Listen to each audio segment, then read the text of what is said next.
ಸ್ವಾಮಿ ಶರಣಮಯ್ಯಪ್ಪ ಭಕ್ತರ ಕಷ್ಟಗಳನ್ನು ನಿವಾರಿಸಲು ಧರೆಗಿಳಿದು ಬಂದ ಭಗವಂತ ಶರಣು ಎಂದು ಬಂದವರನ್ನು ಉದ್ಧರಿಸ್ತಾ ಇರೋ ಕರುಣಾಮಯಿ.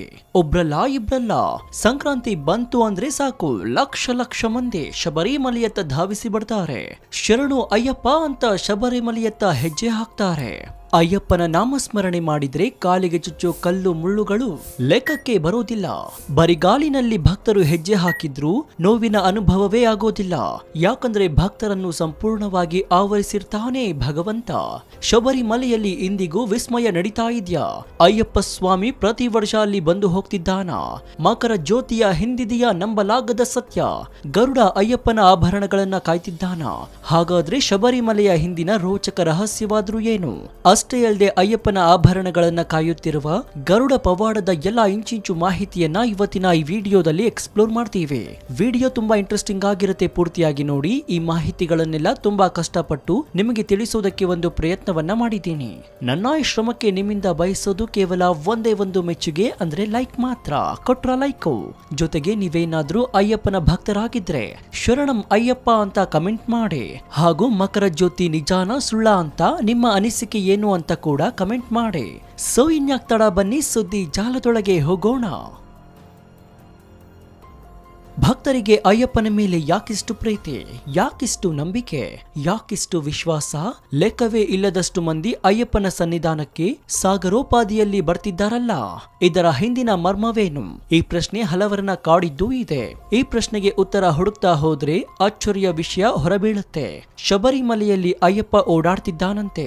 ಮಕರ ಸಂಕ್ರಾಂತಿ ಟೈಮ್ನಲ್ಲಿ ಅಯ್ಯಪ್ಪ ಕಾಣಿಸ್ಕೊಳ್ತಾನಂತೆ. ತನ್ನ ಸನ್ನಿಧಾನಕ್ಕೆ ಬರೋ ಭಕ್ತರನ್ನ ಉದ್ಧರಿಸ್ತಾ ಇದ್ದಾನಂತೆ ಈ ಕಲಿಯುಗದ ದೈವ. ಇದೇ ಕಾರಣಕ್ಕೆ ಅಯ್ಯಪ್ಪನ ಕೃಪೆಗೆ ಪಾತ್ರರಾಗಬೇಕು ಅಂತ ಲಕ್ಷ ಸಂಖ್ಯೆಯಲ್ಲಿ ಆಗಮಿಸ್ತಾರೆ ಭಕ್ತರು. ಇದು ನಂಬೋದಕ್ಕೆ ಕಷ್ಟ ಅಂತ ಅನಿಸಿದ್ರು ಅಲ್ಲಲ್ಲಿ ಇಂತಹ ವಿಚಾರಗಳು ಓಡಾಡ್ತಾ ಇವೆ. ಪ್ರತಿ ವರ್ಷ ಸಂಕ್ರಾಂತಿ ಹಬ್ಬದ ಟೈಮ್ನಲ್ಲಿ ಅಯ್ಯಪ್ಪ ಸ್ವಾಮಿ ಕಾಣಿಸ್ಕೊಳ್ತಿದ್ದಾನಂತೆ. ಭಕ್ತರಿಗೆ ಆಶೀರ್ವದಿಸಿ ಹೋಗ್ತಿದ್ದಾನಂತೆ. ಹೀಗೆ ಅಯ್ಯಪ್ಪನ ಆಶೀರ್ವಾದ ಪಡೆದ ಹಲವರ ಸಂಕಷ್ಟಗಳು ದೂರವಾಗಿದೆಯಂತೆ. ಹಾಗಾದ್ರೆ ಮಕರ ಜ್ಯೋತಿಯ ಹಿಂದಿನ ರಹಸ್ಯವೇನು? ನಿಜಕ್ಕೂ ಮಕರ ಜ್ಯೋತಿ ಪವಾಡಗಳನ್ನ ಸೃಷ್ಟಿಸ್ತಿದ್ಯಾ, ಇಲ್ಲ ಅದು ಮಾನವ ನಿರ್ಮಿತಾನಾ? ಇದರ ಬಗ್ಗೆ ಹೇಳ್ತೀವಿ. ಆದ್ರದಕ್ಕೂ ಮುನ್ನ ಅಯ್ಯಪ್ಪನ ಆಭರಣಗಳ ಮೇಲೆ ಓಡಾಡ್ತಿರುವ ಒಂದು ಪಕ್ಷಿಯ ಬಗ್ಗೆ ಹೇಳ್ತೀವಿ ಕೇಳಿ. ಇದು ಸಾಮಾನ್ಯವಾದ ಹಕ್ಕಿಯಲ್ಲ. ಇಲ್ಲಿ ಹಾರಾಡ್ತಿರೋದು ವಿಷ್ಣುವಿನ ವಾಹನ ಗರುಡ. ಈ ಗರುಡ ಪ್ರತಿ ವರ್ಷ ಕಾಣಿಸುತ್ತೆ. ಶಬರಿಮಲೆ ಅಯ್ಯಪ್ಪ ಸ್ವಾಮಿ ಸನ್ನಿಧಾನಕ್ಕೆ ಈ ಗರುಡ ಪ್ರತಿ ವರ್ಷ ಬಂದೇ ಬರುತ್ತೆ. ಕರೆಕ್ಟ್ ಆಗಿ ಸಂಜೆ ವೇಳೆಗೆ ಗರುಡ ಈ ಪ್ರದೇಶದಲ್ಲಿ ಕಾಣಿಸಿಕೊಳ್ಳುತ್ತೆ. ಹೀಗೆ ಪ್ರತಿ ವರ್ಷ ಬರೋ ಈ ಗರುಡನೇ ಅಯ್ಯಪ್ಪ ಸ್ವಾಮಿ ಅಂತ ಜನ ನಂಬಿದ್ದಾರೆ. ಆದ್ರೆ ಇನ್ನು ಹಲವರು ಬೇರೆಯದ್ದೇ ಕಥೆಯನ್ನ ಹೇಳ್ತಾರೆ. ಅಯ್ಯಪ್ಪ ಸ್ವಾಮಿ ಹರಿಹರರ ಪುತ್ರ.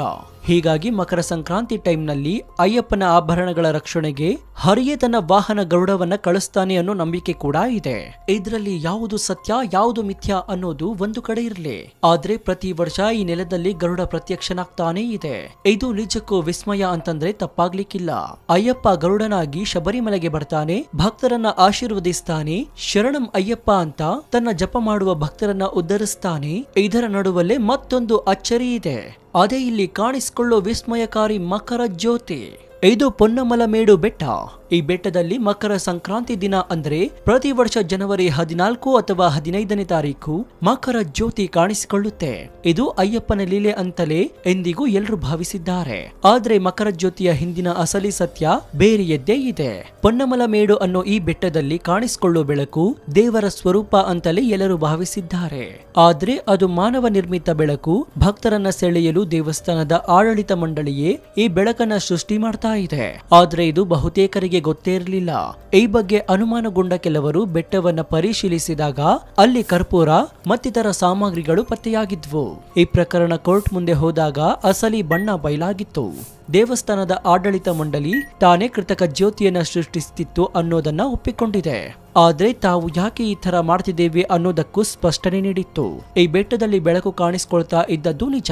ಪ್ರತಿ ವರ್ಷ ಸಂಕ್ರಾಂತಿ ಟೈಮ್ನಲ್ಲಿ ಇಲ್ಲಿ ಬೆಳಕು ಕಾಣಿಸ್ಕೊಳ್ತಾ ಇತ್ತು. ಅದು ಉತ್ತರ ನಕ್ಷತ್ರದ ಬೆಳಕಾಗಿತ್ತು.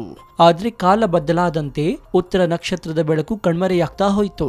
ಆದ್ರೆ ಇದು ಭಕ್ತರಿಗೆ ಗೊತ್ತಾಗದಂತೆ ಮಾಡಿದ ದೇಗುಲದ ಆಡಳಿತ ಮಂಡಳಿ ಅದೇ ತರಹದ ಬೆಳಕನ್ನ ಸೃಷ್ಟಿ ಮಾಡೋದಕ್ಕೆ ಮುಂದಾಯಿತು. ಶುರುವಾಯಿತು. ಪ್ರತಿ ವರ್ಷ ಸಂಜೆ 7 ಗಂಟೆ ಸುಮಾರಿಗೆ ಅಪಾರ ಪ್ರಮಾಣದ ಕರ್ಪೂರವನ್ನ ಹೊತ್ತೊಯ್ದು ಅದರಿಂದ ಕೃತಕ ಜ್ಯೋತಿಯನ್ನ ಸೃಷ್ಟಿಸಲಾಗ್ತಾ ಇತ್ತು. ಇವತ್ತಿಗೂ ಅದೇ ಕೇತನ ಬೆಳಕು ಶಬರಿಮಲೆಯಲ್ಲಿ ಕಾಣಿಸ್ಕೊಳ್ತಾ ಇದೆ. ಈಗೇನು ದೇವಸ್ಥಾನದ ಆಡಳಿತ ಮಂಡಳಿ ಅಲ್ಲಿ ಕೃತಕ ಜ್ಯೋತಿ ಸೃಷ್ಟಿಸ್ತಾ ಇದೆ, ಆದ್ರೆ ಅದಕ್ಕೂ ಮೊದಲು ಅಲ್ಲಿ ನಕ್ಷತ್ರದ ಬೆಳಕು ಕಾಣಿಸ್ಕೊಳ್ತಿತ್ತು ಅನ್ನೋ ಮಾತಿದ್ಯಲ್ಲ, ಅದೇ ಸುಳ್ಳು ಅಂತ ಹೇಳಲಾಗ್ತಾ ಇದೆ. ಹಾಗಾದ್ರೆ ಇದಕ್ಕೂ ಮೊದಲು ಅಲ್ಲಿ ಬೆಳಕು ಕಾಣಿಸ್ಕೊಳ್ತಾ ಇದ್ದದ್ದು ಹೇಗೆ? ಈ ಹಿಂದೆ ಉತ್ತರ ನಕ್ಷತ್ರ ಕಾಣಿಸ್ಕೊಳ್ತಾ ಇತ್ತು, ಆದ್ರೆ ಈಗ ಆ ನಕ್ಷತ್ರದ ಬೆಳಕು ಕಾಣಿಸ್ತಾ ಇಲ್ಲ. ಅದಕ್ಕೇನೆ ಕೃತಕ ಜ್ಯೋತಿಯನ್ನ ಸೃಷ್ಟಿಸಲಾಗಿದೆ ಅಂತ ದೇವಸ್ಥಾನದ ಅಧಿಕಾರಿಗಳು ಹೇಳ್ತಾರೆ.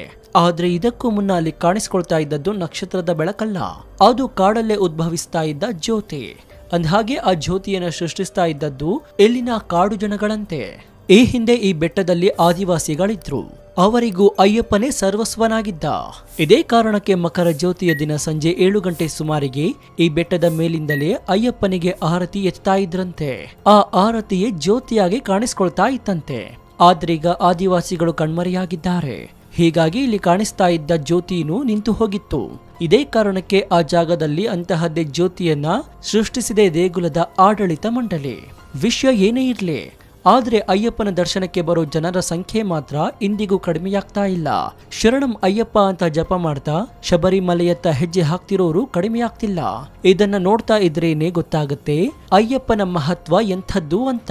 ಪೊನ್ನಮಲಮೇಡು ಅನ್ನೋ ಈ ಬೆಟ್ಟದಲ್ಲಿ ಕಾಣಿಸಿಕೊಳ್ಳೋ ಬೆಳಕು ದೇವರ ಸ್ವರೂಪ ಅಂತಲೇ ಎಲ್ಲರೂ ಭಾವಿಸಿದ್ದಾರೆ. ಆದ್ರೆ ಅದು ಮಾನವ ನಿರ್ಮಿತ ಬೆಳಕು. ಭಕ್ತರನ್ನ ಸೆಳೆಯಲು ದೇವಸ್ಥಾನದ ಆಡಳಿತ ಮಂಡಳಿಯೇ ಈ ಬೆಳಕನ್ನ ಸೃಷ್ಟಿ ಮಾಡ್ತಾ ಇದೆ. ಆದ್ರೆ ಇದು ಬಹುತೇಕರಿಗೆ ಗೊತ್ತೇ ಇರಲಿಲ್ಲ. ಈ ಬಗ್ಗೆ ಅನುಮಾನಗೊಂಡ ಕೆಲವರು ಬೆಟ್ಟವನ್ನ ಪರಿಶೀಲಿಸಿದಾಗ ಅಲ್ಲಿ ಕರ್ಪೂರ ಮತ್ತಿತರ ಸಾಮಗ್ರಿಗಳು ಪತ್ತೆಯಾಗಿದ್ವು. ಈ ಪ್ರಕರಣ ಕೋರ್ಟ್ ಮುಂದೆ ಹೋದಾಗ ಅಸಲಿ ಬಣ್ಣ ಬಯಲಾಗಿತ್ತು. ದೇವಸ್ಥಾನದ ಆಡಳಿತ ಮಂಡಳಿ ತಾನೇ ಕೃತಕ ಜ್ಯೋತಿಯನ್ನ ಸೃಷ್ಟಿಸುತ್ತಿತ್ತು ಅನ್ನೋದನ್ನ ಒಪ್ಪಿಕೊಂಡಿದೆ. ಆದ್ರೆ ತಾವು ಯಾಕೆ ಈ ತರ ಮಾಡ್ತಿದ್ದೇವೆ ಅನ್ನೋದಕ್ಕೂ ಸ್ಪಷ್ಟನೆ ನೀಡಿತ್ತು. ಈ ಬೆಟ್ಟದಲ್ಲಿ ಬೆಳಕು ಕಾಣಿಸ್ಕೊಳ್ತಾ ಇದ್ದದ್ದು ನಿಜ. ಪ್ರತಿ ವರ್ಷ ಸಂಕ್ರಾಂತಿ ಟೈಮ್ನಲ್ಲಿ ಇಲ್ಲಿ ಬೆಳಕು ಕಾಣಿಸ್ಕೊಳ್ತಾ ಇತ್ತು. ಅದು ಉತ್ತರ ನಕ್ಷತ್ರದ ಬೆಳಕಾಗಿತ್ತು. ಆದ್ರೆ ಕಾಲ ಬದಲಾದಂತೆ ಉತ್ತರ ನಕ್ಷತ್ರದ ಬೆಳಕು ಕಣ್ಮರೆಯಾಗ್ತಾ ಹೋಯಿತು. ಆದ್ರೆ ಇದು ಭಕ್ತರಿಗೆ ಗೊತ್ತಾಗದಂತೆ ಮಾಡಿದ ದೇಗುಲದ ಆಡಳಿತ ಮಂಡಳಿ ಅದೇ ತರಹದ ಬೆಳಕನ್ನ ಸೃಷ್ಟಿ ಮಾಡೋದಕ್ಕೆ ಮುಂದಾಯಿತು. ಪ್ರತಿ ವರ್ಷ ಸಂಜೆ 7 ಗಂಟೆ ಸುಮಾರಿಗೆ ಅಪಾರ ಪ್ರಮಾಣದ ಕರ್ಪೂರವನ್ನ ಹೊತ್ತೊಯ್ದು ಅದರಿಂದ ಕೃತಕ ಜ್ಯೋತಿಯನ್ನ ಸೃಷ್ಟಿಸಲಾಗ್ತಾ ಇತ್ತು. ಇವತ್ತಿಗೂ ಅದೇ ಕೇತನ ಬೆಳಕು ಶಬರಿಮಲೆಯಲ್ಲಿ ಕಾಣಿಸ್ಕೊಳ್ತಾ ಇದೆ. ಈಗೇನು ದೇವಸ್ಥಾನದ ಆಡಳಿತ ಮಂಡಳಿ ಅಲ್ಲಿ ಕೃತಕ ಜ್ಯೋತಿ ಸೃಷ್ಟಿಸ್ತಾ ಇದೆ, ಆದ್ರೆ ಅದಕ್ಕೂ ಮೊದಲು ಅಲ್ಲಿ ನಕ್ಷತ್ರದ ಬೆಳಕು ಕಾಣಿಸ್ಕೊಳ್ತಿತ್ತು ಅನ್ನೋ ಮಾತಿದ್ಯಲ್ಲ, ಅದೇ ಸುಳ್ಳು ಅಂತ ಹೇಳಲಾಗ್ತಾ ಇದೆ. ಹಾಗಾದ್ರೆ ಇದಕ್ಕೂ ಮೊದಲು ಅಲ್ಲಿ ಬೆಳಕು ಕಾಣಿಸ್ಕೊಳ್ತಾ ಇದ್ದದ್ದು ಹೇಗೆ? ಈ ಹಿಂದೆ ಉತ್ತರ ನಕ್ಷತ್ರ ಕಾಣಿಸ್ಕೊಳ್ತಾ ಇತ್ತು, ಆದ್ರೆ ಈಗ ಆ ನಕ್ಷತ್ರದ ಬೆಳಕು ಕಾಣಿಸ್ತಾ ಇಲ್ಲ. ಅದಕ್ಕೇನೆ ಕೃತಕ ಜ್ಯೋತಿಯನ್ನ ಸೃಷ್ಟಿಸಲಾಗಿದೆ ಅಂತ ದೇವಸ್ಥಾನದ ಅಧಿಕಾರಿಗಳು ಹೇಳ್ತಾರೆ. ಆದ್ರೆ ಇದಕ್ಕೂ ಮುನ್ನ ಅಲ್ಲಿ ಕಾಣಿಸ್ಕೊಳ್ತಾ ಇದ್ದದ್ದು ನಕ್ಷತ್ರದ ಬೆಳಕಲ್ಲ, ಅದು ಕಾಡಲ್ಲೇ ಉದ್ಭವಿಸ್ತಾ ಇದ್ದ ಜ್ಯೋತಿ. ಅಂದ್ಹಾಗೆ ಆ ಜ್ಯೋತಿಯನ್ನ ಸೃಷ್ಟಿಸ್ತಾ ಇದ್ದದ್ದು ಇಲ್ಲಿನ ಕಾಡು ಜನಗಳಂತೆ. ಈ ಹಿಂದೆ ಈ ಬೆಟ್ಟದಲ್ಲಿ ಆದಿವಾಸಿಗಳಿದ್ರು, ಅವರಿಗೂ ಅಯ್ಯಪ್ಪನೇ ಸರ್ವಸ್ವನಾಗಿದ್ದ. ಇದೇ ಕಾರಣಕ್ಕೆ ಮಕರ ಜ್ಯೋತಿಯ ದಿನ ಸಂಜೆ 7 ಗಂಟೆ ಸುಮಾರಿಗೆ ಈ ಬೆಟ್ಟದ ಮೇಲಿಂದಲೇ ಅಯ್ಯಪ್ಪನಿಗೆ ಆರತಿ ಎತ್ತಾ ಇದ್ರಂತೆ. ಆ ಆರತಿಯೇ ಜ್ಯೋತಿಯಾಗಿ ಕಾಣಿಸ್ಕೊಳ್ತಾ ಇತ್ತಂತೆ. ಆದ್ರೀಗ ಆದಿವಾಸಿಗಳು ಕಣ್ಮರೆಯಾಗಿದ್ದಾರೆ. ಹೀಗಾಗಿ ಇಲ್ಲಿ ಕಾಣಿಸ್ತಾ ಇದ್ದ ಜ್ಯೋತಿಯೂ ನಿಂತು ಹೋಗಿತ್ತು.